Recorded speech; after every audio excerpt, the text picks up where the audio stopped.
পর্ব 10। ব্রিটিশ শাসিত বঙ্গদেশের প্রেসিডেন্সি বিভাগে সেকালে 3টি ডিগ্রি কলেজ ছিল।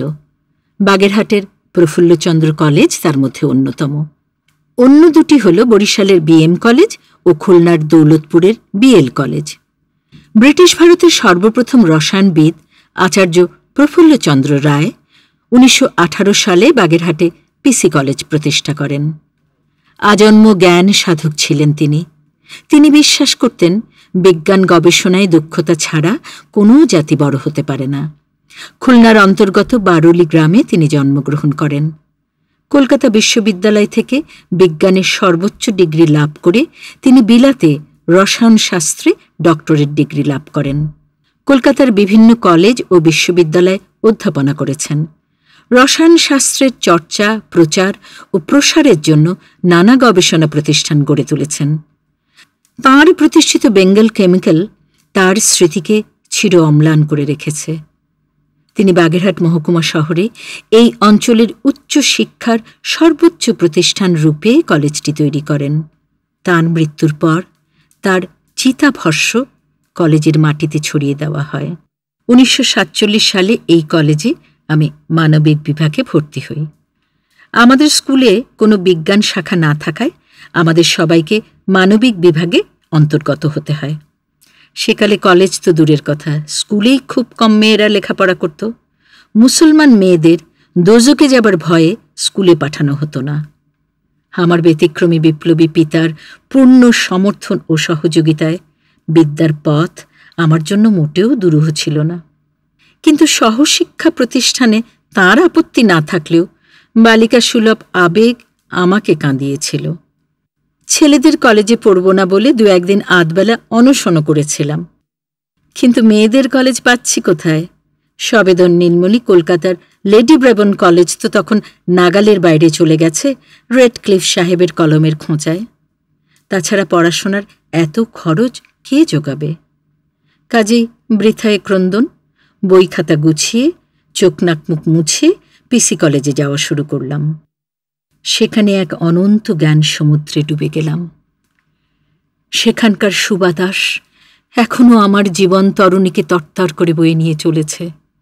স্কুলের ছোট পরিধি পার করে কলেজের এই মহাসাগরের মহাকল্লোল আমাকে বদলে দিল। I am the monarch of all I survey. My right there is none to dispute. College লাইব্রেরিতে ছিল প্রচুর বই। শিক্ষকদের ব্যক্তিগত সংগ্রহ থেকে পাওয়া যেত আরও নির্বাচিত রত্নরাজি। পত্রপত্রিকারও অভাব ছিল না দক্ষিণ বাংলার সেই কালজয়ী জ্ঞানপীঠে। তবুও পাঠ্য বইয়ের আকাল পড়ল সেই হঠাৎ ব্ল্যাক আউটের অন্ধকারে। তবে শিক্ষকরা কেউ হাল ছাড়েননি। কলকাতার পাবলিক লাইব্রেরি সহ কলেজ স্ট্রিটের পুস্তক সমারোহ থেকে প্রয়োজনীয় পাঠ তারা জোগাড় করে আনতেন। ছাত্রছাত্রীদের সর্বদাই সাহায্য সহযোগিতা করে তাদের মানসলোক উদ্ভাসিত করতেন। কালীপ্রসন্ন সিংহের প্রভাত চিন্তা সেকালে ছিল সত্যিই দুষ্প্রাপ্য। অধ্যাপক কালিদাস মুখোপাধ্যায় সেই বইয়ের একটা কপি কলকাতার পাবলিক লাইব্রেরি থেকে ইস্যু করে এনেছিলেন। অপূর্ব দক্ষতার সাথে সেই প্রবন্ধাবলী আমাদের কাছে চমৎকার রসালোভাবে তিনি তুলে ধরতেন। এখনও আমার স্মৃতির ভাণ্ডারে সেই বইয়ের 2-4টি জ্ঞানকণিকা খুঁজে পাওয়া যাবে। কালিদাস মুখার্জি ছিলেন বামপন্থী। তার সংগ্রহে তুরস্কের বিপ্লবী কবি নাজিম হিকমতের বই প্রথম দেখি। নাজিম হিকমতের বয়সের চেয়ে তার কারাদণ্ডের শাস্তির মেয়াদ ছিল বেশি। সুকান্ত, গোলাম কুদ্দুস, মায়াকভস্কি আরও অনেকের লেখা তার সংগ্রহ থেকে আত্মীকরণ করি। সমরবাবুর সাথে আমাদের কোনো ক্লাস ছিল না, তবে তার বাসায় ছিল নিয়মিত ডায়ালেকটিক্সের অধ্যয়ন চক্র। বাগেরহাট কলেজে যোগদানের আগে তিনি জেলে ছিলেন বেশ অনেকদিন। তার বাড়িতে বইয়ের সংগ্রহ ছিল বিশাল। হঠাৎ কোনো রাজনৈতিক কারণে তাকে চলে যেতে হয় কর্মস্থল থেকে। কিছু নিয়ে যেতে পারেননি। সংগ্রহের বিপুল অঙ্কের বইগুলো আমাদের কয়েকজনকে দিয়ে গিয়েছিলেন। অতি বিপ্লবী সেই সব বই ঘরে রাখা বিপজ্জনক বলে আমার এক সহপাঠীর গোয়াল ঘরের মাচায় লুকিয়ে রাখা হয়েছিল। প্রায় শ্রীকৃষ্ণ কীর্তনের মতো অবস্থা। কিন্তু শ্রীকৃষ্ণ কীর্তন উদ্ধার হয়েছিল, আমাদের সেই বইগুলো আর উদ্ধার হয়নি। সুজলা সুফলা দক্ষিণ বাংলার পোকাগুলো সে সমস্ত পুস্তক খেয়ে সাম্যবাদী হয়ে গিয়েছিল নিশ্চয়ই। কলেজে আমার বিষয়গুলো ছিল যথাক্রমে সিভিক্স, লজিক, কমার্শিয়াল জিওগ্রাফি, সাথে বাংলা, ইংরেজি তো ছিলই। দেশভাগের সেই দুর্যোগপূর্ণ দিনে বেশিরভাগ সময় অনেক কলেজ ছিল অধ্যাপক শূন্য, কিন্তু সৌভাগ্যক্রমে আমাদের কলেজে শিক্ষকের ঘাটতি তেমন অনুভব করিনি। পৌরনীতি পড়াতেন অধ্যাপক নারায়ণ সমদ্দার। তিনি ছিলেন স্বাধীনতা সংগ্রামী, জেলও খেটেছেন অনেকদিন। অপূর্ব সুন্দর দেখতে এবং পড়াতেন ঈর্ষণীয় ভঙ্গিমায়। পৌরনীতি, অর্থনীতি, কমার্শিয়াল জিওগ্রাফি তার কণ্ঠে যেন কবিতার মতো লাগত। তার কথাগুলো মুখস্থ করে রাখতাম মাঝে মাঝে, যেমন one fine morning, sweet well, Gulf of differences ইত্যাদি। প্রসঙ্গত বলে রাখি, তখন আমাদের পড়ানো হতো ইংরেজি মাধ্যমে। আমার বন্ধু রাবেয়া খাতুন স্যারের সব কথা এমনকি নিঃশ্বাসটুকুও নোট করত।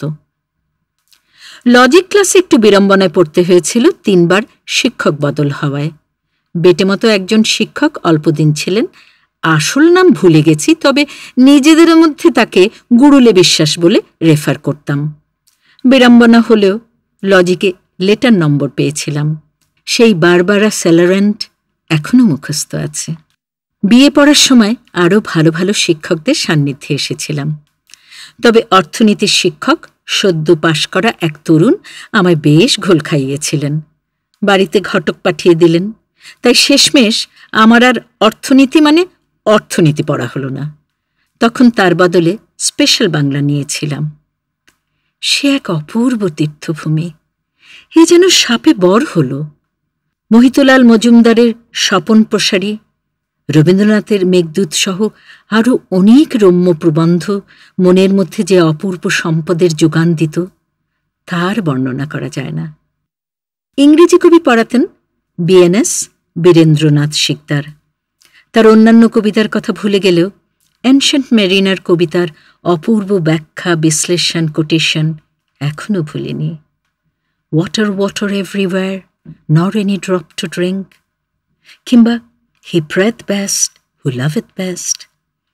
সবচেয়ে ভালো লাগত কালিদাসবাবু, ব্রজনবাবু আর প্রিন্সিপাল MKG মণিকান্ত গাঙ্গুলির পড়ানো।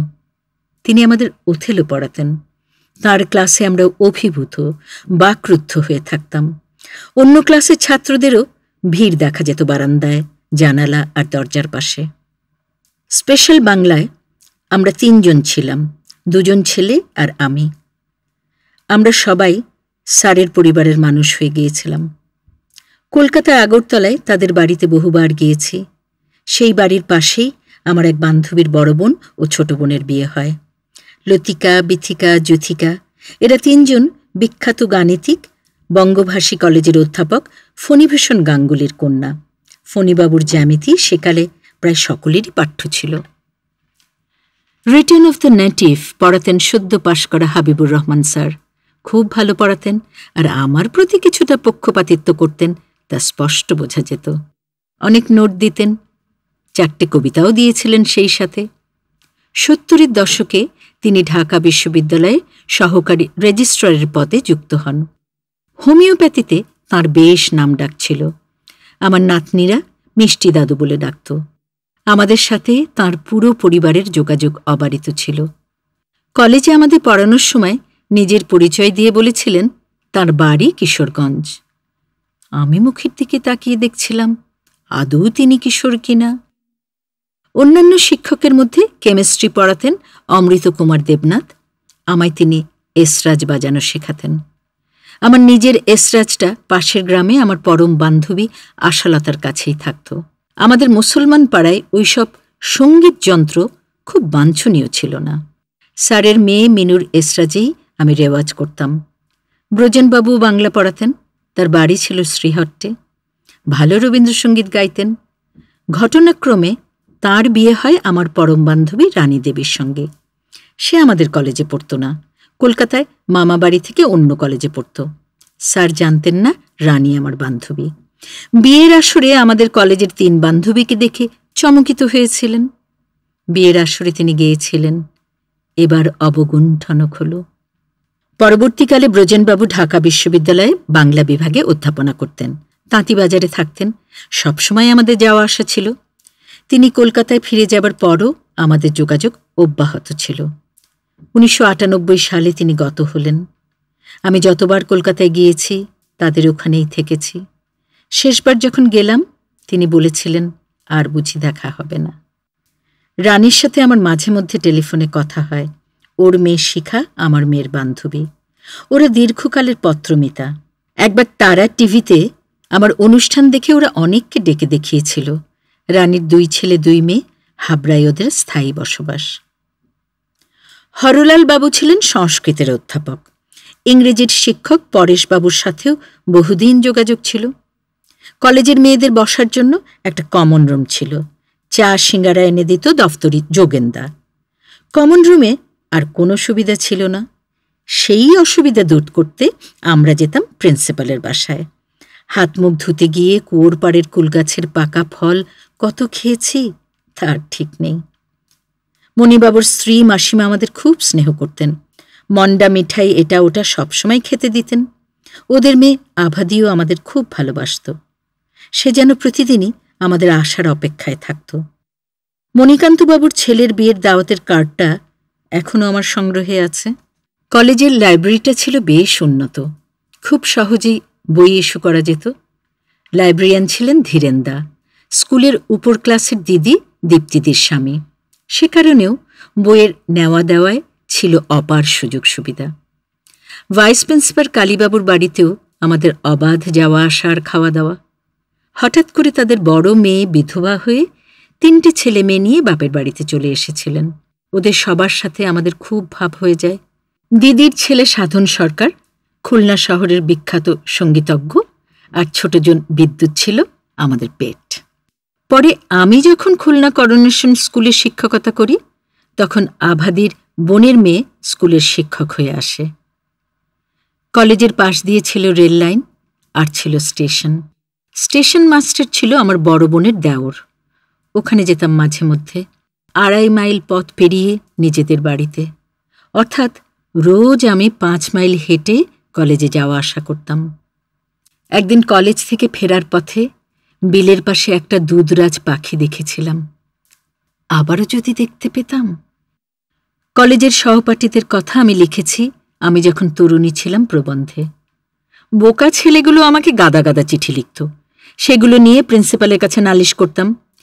সেই নিদর্শনগুলো থাকলে এখন নিশ্চয়ই গবেষণার কাজে লাগত। এর মধ্যে একজন 50 বছর ধরে আমাকে চিঠি লিখছে, অশেষ ধৈর্য নিয়ে। তার একমাত্র দাবি যে তার বাবা আমার বাবার সহকর্মী ছিলেন পিটিআইতে। সেই ফরহাদ সারা বছরই কলেজে পড়ত, আর আমাকে বোধহয় মন খানেক চিঠি লিখেছিল।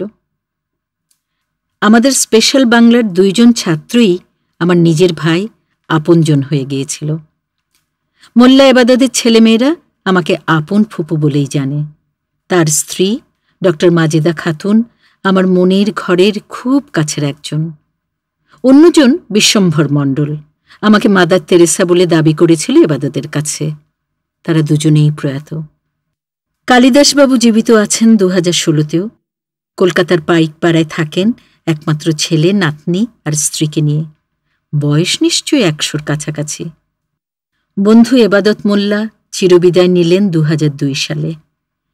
কিডনি বদল করে দীর্ঘদিন সুস্থ থাকার পরেও এক পায়ে গ্যাংগ্রিন হয়ে সেই পা কেটে কাঠের পা লাগাতে হয়। এই চরম দুঃখকে অগ্রাহ্য করে পূর্ণ রসিকতায় সে হেসে হেসে বলতো, আমি এখন সত্যিকার কাঠমোল্লা। তার 3 ছেলে 1 মেয়ের মধ্যে বড় ছেলের খুব ছোটবেলায় পোলিও হবার পর ডান হাতটা একদম অকেজো হয়ে পড়েছিল। বাম হাত দিয়ে লিখে জীবনের সমস্ত পরীক্ষায় সে প্রথম হয়েছে। বর্তমানে আমেরিকায় একটা বিশ্ববিদ্যালয়ে স্থায়ী অধ্যাপক হিসেবে কর্মরত। এক ছেলে সঙ্গীত শিল্পী, একজন ডাক্তার, আর মেয়ে রাজশাহী বিশ্ববিদ্যালয়ের রসায়ন বিভাগের অধ্যাপক। বিশ্বম্ভর মণ্ডলের স্ত্রী 2 ছেলে রেখে স্বামীর গৃহত্যাগ করেন।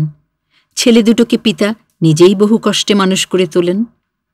তার শেষ জীবনে স্ত্রী আবার ফিরে আসেন। ছেলেরা তখন কর্মরত। সে দীর্ঘদিন অসুস্থ থাকা সত্ত্বেও বিশাল এক গ্রন্থ জগতের মধ্যে আকণ্ঠ নিমজ্জিত ছিল। কলকাতায় সেই অবস্থায় তার সঙ্গে আমার শেষ দেখা। আমার মেয়ে বন্ধুদের মধ্যে রাবেয়া বেগম এখন অবসরপ্রাপ্ত শিক্ষক, লন্ডনের স্থায়ী বাসিন্দা। 2 ছেলে ও নাতিদের নিয়ে থাকে। রাবেয়ার বোন রাজিয়া বেবি আমাদের 1 বছরের জুনিয়র, কিন্তু সে আমার পরম বন্ধু। সপরিবারে সেও লন্ডনবাসী। সেও অবসরপ্রাপ্ত শিক্ষক, 2 ছেলে আর 1 মেয়ে নিয়ে জীবনে প্রতিষ্ঠিত। দেশে এলেই দেখা হয়, গল্প হয়, ফোনেও মাঝে মধ্যে দীর্ঘ আলাপ হয়। 1961 পরে আমার আর লন্ডনে যাওয়া হয়নি। সেলিমা খাতুন ঢাকার একটা স্কুলের প্রধান শিক্ষক ছিলেন দীর্ঘদিন, বর্তমানে অবসরপ্রাপ্ত।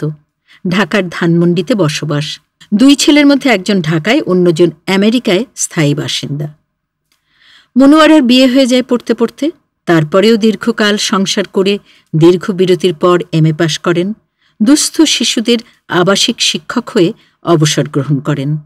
তার একমাত্র পুত্র চট্টগ্রাম বিশ্ববিদ্যালয়ের জীববিজ্ঞান অনুষদের অধ্যাপক, সোশ্যাল মার্কেটিংয়ের প্রধান তার কন্যা।